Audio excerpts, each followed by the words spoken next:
Le président de Clermont-Auvergne Métropole, Olivier Bianchi, a annoncé lors d'une conférence de presse le 8 juin dernier, en présence du président du SMTC et du président de T2C, le programme d'extension du réseau de transport public dans notre métropole. La principale annonce concernait la création de 2 TCSP, transports en commun en site propre, la ligne B et la ligne C, qui seront desservis d'ici 2025 par des bus électriques. Ces annonces posent de nombreux problèmes. Problèmes de forme et problèmes de fond. Sur la forme d'abord. Les maires de la métropole ont été informés de ces décisions lors d'un bureau métropolitain courant mai, avec la présentation de ce programme qui a donc été présenté à la presse, sans aucune possibilité finalement de modifier quoi que ce soit, puisque les décisions semblaient déjà prises. D'ailleurs, la montagne reprend le fait que les élus de la métropole ont tranché, en tout cas c'est ce qui est écrit dans la montagne, et le maire de Clermont-Ferrand, président de la métropole, indique par ailleurs que tous ceux qui avaient, je cite, à donner leur avis sur le sujet ont majoritairement adopté cette solution. Alors je pose une première question. Qui a été consulté sur la décision de créer 2 TCSP avec des bus électriques? À ma connaissance, personne. En tout cas, les élus métropolitains seront consultés le 29 juin lors d'un conseil métropolitain et le SMTC, le conseil syndical, sera lui consulté le 4 juillet. Donc à ce jour, ce sont des décisions qui sont annoncées comme étant prises, alors même que les principaux décideurs, les principaux concernés, ne se sont pas encore prononcés. Nous avons même appris l'organisation de cette conférence de presse le matin même de la conférence de presse. Donc la façon dont les choses ont été annoncées et décidées visiblement, puisqu'il semblerait que les décisions sont déjà prises, n'est pas acceptable. Sur le fond maintenant. Sur le fond, il se pose plusieurs questions. La première question concerne les solutions adoptées. 2 lignes de TCSP avec des bus électriques. Est-ce la bonne solution technique? N'aurait-il pas valu mieux envisager une 2e ligne de tramway, purement et simplement? Peut-être pas. Mais encore aurait-il fallu pour cela que nous soyons concernés, concertés. Les maires ont été mis devant le fait accompli, et ça n'est pas acceptable. La deuxième question qui se pose est plus importante encore à mes yeux.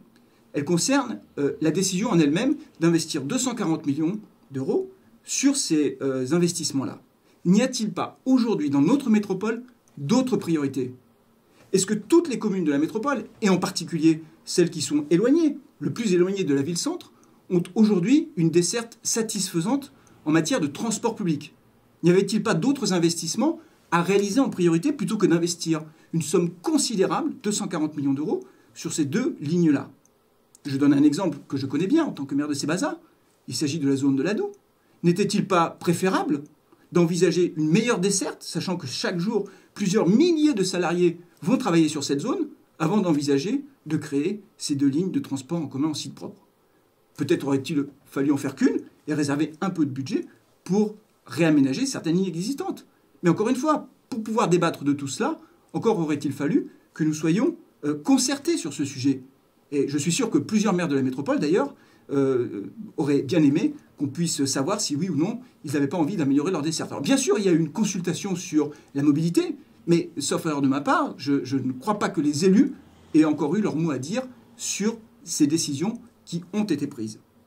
La troisième et dernière question que je pose, c'est de savoir si nous avons les moyens d'investir 240 millions d'euros sur ces 2 lignes. 240 millions d'euros, alors même que le SMTC est encore endetté aujourd'hui à hauteur de plus de 230 millions d'euros, puisque nous n'avons pas encore fini de payer la ligne A du tramway, et qu'avec ces 240 millions d'euros, nous allons dépasser, d'ici 10 ans, largement le cap des 400 millions d'euros, ce qui veut dire qu'il faudra augmenter le versement de transport payé par les entreprises et par les collectivités territoriales, et que ça ne suffira pas, qu'il faudra certainement augmenter la participation financière de Clermont-Auvergne Métropole auprès du SMTC. Ce sont des sommes qui sont considérables et qui ont des investissements qui visiblement ont été décidés tout seuls, sans aucune concertation. Ça n'est pas acceptable. Je rajoute un point concernant la ligne A. Nous savons qu'il faudra tout refaire sur la ligne A, qu'elle va encore exister pour quelques années, mais qu'il va falloir tout refaire et qu'il va falloir encore investir beaucoup d'argent. Mais comment allons-nous faire pour investir encore des dizaines de millions d'euros sur la ligne A alors que le SMTC sera endetté à hauteur de plus de 400 millions d'euros? Tout ça n'est pas raisonnable et c'est particulièrement inquiétant. Je voudrais terminer cette petite vidéo en insistant sur un point qui est extrêmement important.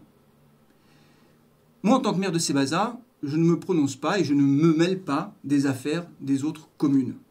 Je ne me mêle pas de ce qui se passe à Cournon, à Chamalières, à Clermont-Ferrand. Chaque maire est bien sûr libre de gérer sa commune comme il veut et cela ne me concerne pas. Par contre, là, on parle de quelque chose de tout à fait différent. On parle des transports publics qui sont gérés par le SMTC et toutes les villes qui adhèrent au SMTC ont leur mot à dire, évidemment. Et qu'on ne peut pas considérer qu'être mis devant le fait accompli est une façon acceptable de décider d'investissements aussi importants et aussi engageants pour les années qui viennent. Le transport public concerne chacun d'entre nous.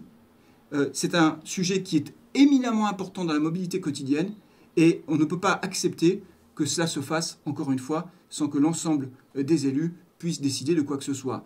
Donc, j'ai dit lors du bureau métropolitain où ce projet nous a été présenté que j'étais contre ce projet, que j'étais contre la façon dont il avait été décidé, que je le dirai publiquement, c'est ce que je fais aujourd'hui, et je l'aurai l'occasion de le refaire lors du conseil communautaire, et également le 4 juillet lors du conseil syndical, puisque je suis membre du SMTC, et je ne manquerai pas, évidemment, de faire valoir tous ces arguments.